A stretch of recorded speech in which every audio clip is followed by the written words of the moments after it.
शिवाय नमस्तभ्यम। हरे कृष्ण, राधे राधे फ्रेंड्स। तो फ्रेंड्स, आज है श्रावण मास का 5वां दिन और आज हम श्रावण मास महत्तम का 5वां अध्याय सुनेंगे।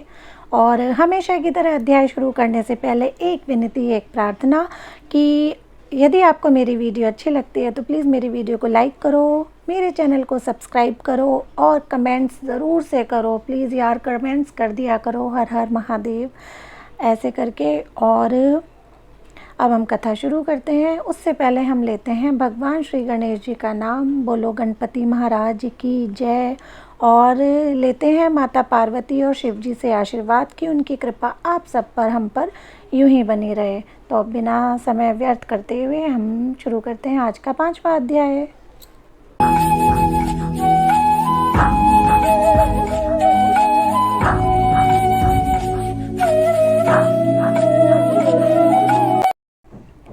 भगवान शंकर बोले, हे विप्र, कोटिलिंग का महात्म्य तथा पुण्य का वर्णन नहीं किया जा सकता।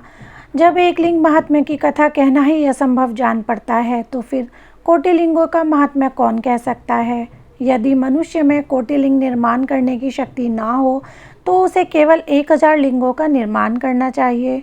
इसमें भी समर्थ ना हो तो 100 लिंग, या फिर इस मास में केवल 1 लिंग बनवाना चाहिए। इस मास में केवल 1 लिंग बनवाने पर भी जीव मेरे पास निवास कर सकता है। कामदेव के शत्रु भगवान शंकर का 16 उपचार से षडक्षर ओम नमः शिवाय मंत्र सहित अर्चन करना चाहिए। ग्रह यज्ञ करके उद्यापन करना चाहिए। हवन तथा ब्राह्मण को भोजन करवाना चाहिए। इस प्रकार व्रत करने से असमय में मृत्यु नहीं होती। इस मास का व्रत बंधयत्व का हरण करके संपूर्ण आपत्तियों को दूर करता है। रोग, शोक, संताप मिटाता है। ऐश्वर्य में वृद्धि करता है। जो कोई श्रावण मास में पंचामृत से अभिषेक करता है वह इस शरीर को त्यागने के पश्चात कैलाश में मेरे नज़दीक आकर 1 कल्प तक निवास कर सकता है। वह प्राणी पंचामृत पीने वाला, गौ तथा धन आदि से युक्त, अत्यंत मधुरभाषी, त्रिपुरा सुरहंता भगवान श्री सदाशिव का प्यारा होता है। जो श्रावण मास में हविष्यान भोजन करता है वह चावल आदि संपूर्ण धान्यों की अक्षय निधि से युक्त होता है। जो व्यक्ति इस मास में पत्तल पर भोजन करता है उसको भोजन के लिए सोने के पात्रों की प्राप्ति होती है तथा शाक त्यागने मात्र से शोक का हरण होता है। और इस महीने में जो भूमि पर शयन करता है वह कैलाश में निवास करता है। जो इस महीने में एक दिन भी ब्रह्म मुहूर्त में स्नान करता है उसे पूरे महीने तक नहाने का फल मिलता है। इस मास में जो प्राणी जितेंद्रिय होता है उसे इंद्रिय जन्य बल की प्राप्ति होती है। इस मास में स्फटिक मणि, पाषाण, मिट्टी तथा मरकत मणि निर्मित शिवलिंग या स्वयं उत्पन्न या बनाए हुए या पिसान निर्मित अथवा पीतल या चंदन, मक्खन निर्मित शिवलिंग में 1 बार अर्चन करने मात्र से 100 ब्रह्म हत्या का पाप मिट जाता है। सूर्य ग्रहण, चंद्र ग्रहण या अन्य किसी सिद्ध क्षेत्र में लक्ष्य जप करने से जो सिद्धि कही गई है वह श्रावण मास में केवल 1 बार जप करने से मिल सकती है। किसी दूसरे समय में किए गए नमस्कार तथा प्रदक्षिणा से जो 1000 बार फल मिलता है वह फल इस महीने में केवल 1 बार के नमस्कार करने तथा प्रदक्षिणा करने से मिल जाता है। यह महीना मुझे अत्यधिक प्यारा है। इस महीने में वेद पारायण करने पर सब वेद मंत्रों की अच्छी तरह सिद्धि हो सकती है। जो इस मास में श्रद्धा से स्वाध्याय करता है अथवा पुरुष सूक्त के आलस्य त्याग कर 100 पाठ करता है उसको ब्रह्म हत्या आदि अनेक पापों से छुटकारा मिल जाता है। इसमें रत्ती भर भी संशय नहीं है। हे सनत कुमार, यह गुरु शिष्य पर पाप करने का उत्तम प्रायश्चित है और इसके तुल्य पापनाशक, पवित्र, पुण्य फलदायक अन्य साधन नहीं है। मनुष्य को चाहिए कि इस महीने में बिना पुरुष सूक्तम पाठ के 1 दिन भी न बितावे। जो कोई इसको अर्थवाद मात्र कहता है वह अश्वमेघ नरक को जाता है। प्राणी को समिधा, चरु, तिल और घी से गृह यज्ञ करना चाहिए। धूप, गंध, पुष्प, नैवेद्य आदि के द्वारा अर्चन करना चाहिए। भगवान सदाशिव के रूपों का यथोचित ध्यान करके अपनी सामर्थ्य अनुसार कोटि होम, लक्ष होम और अयुक्त हवन करें।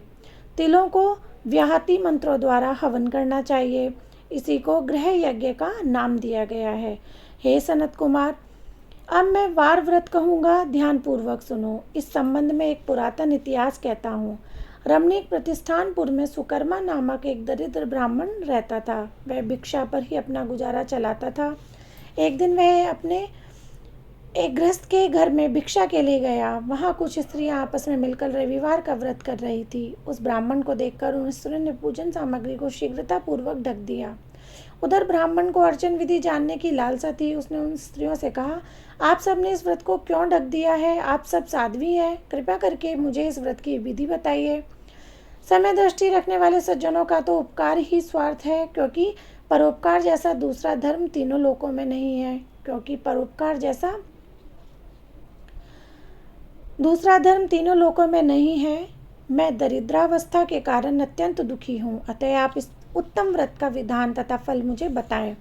मैं इस व्रत को करूँगा। स्त्रियों ने कहा, हे ब्राह्मण, यदि व्रत में उन्माद या प्रमाद अथवा विस्मरण, भक्तिहीनता या अनास्था करोगे तो यह व्रत निष्फल हो जाएगा। अतः इस व्रत को तुम्हें कैसे दें? ब्राह्मण ने कहा, मैं ऐसा नहीं करूँगा।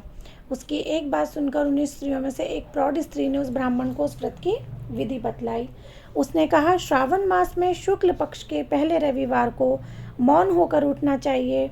शीतल जल से स्नान करके नित्य कर्म कर पान के पत्ते पर 12 परिधि वाला मंडल लिखना चाहिए।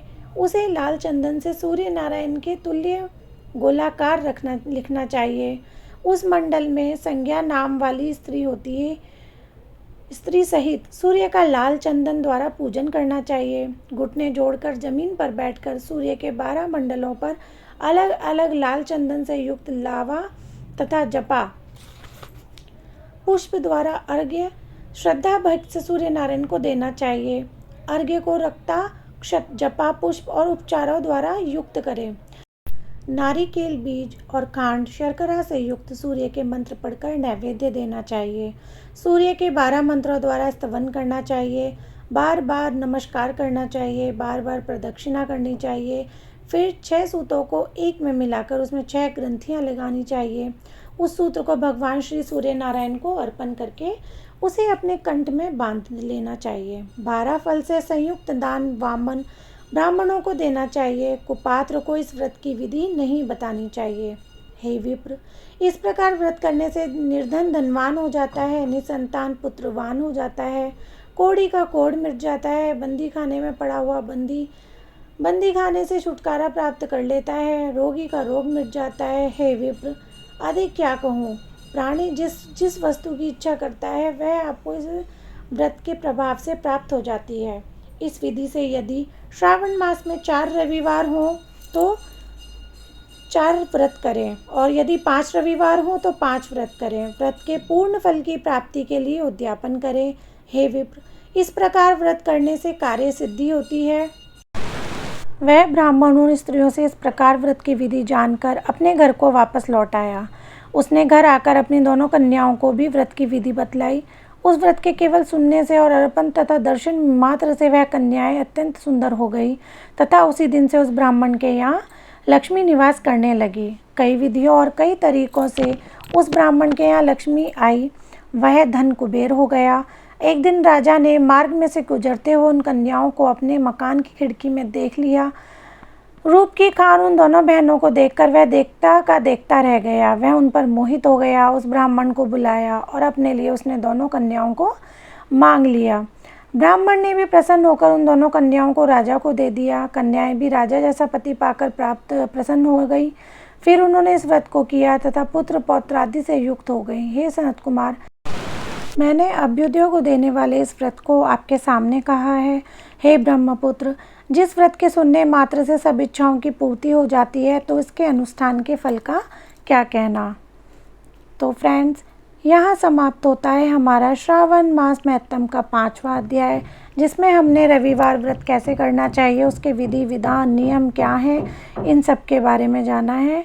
कल हम सुनेंगे श्रावण मास महत्तम का अध्याय 6 और उसमें हम सुनेंगे सोमवार की व्रत कथा। तो फ्रेंड्स, आशा करती हूँ आपको ये श्रावण मास महत्तम का 5वां अध्याय सुनने में आनंद आया होगा। मुझे तो सुनाने में बहुत आनंद आता है। और बस फ्रेंड्स, एक हम्बल रिक्वेस्ट है, विनती है जो मैं करती रहती हूँ कि अगर मेरी वीडियो आपको अच्छी लगती है तो लाइक करना, अपने फ्रेंड्स एंड फैमिली के साथ शेयर ज़रूर से करना, और जो मेरा चैनल है उसको सब्सक्राइब प्लीज़ कर दो, और कमेंट्स में हर हर महादेव ज़रूर से लिखना। और अब मैं मिलती हूँ आपसे कल एक नई वीडियो, एक नए अध्याय के साथ। तब तक के लिए हर हर महादेव, हरे कृष्ण, राधे राधे।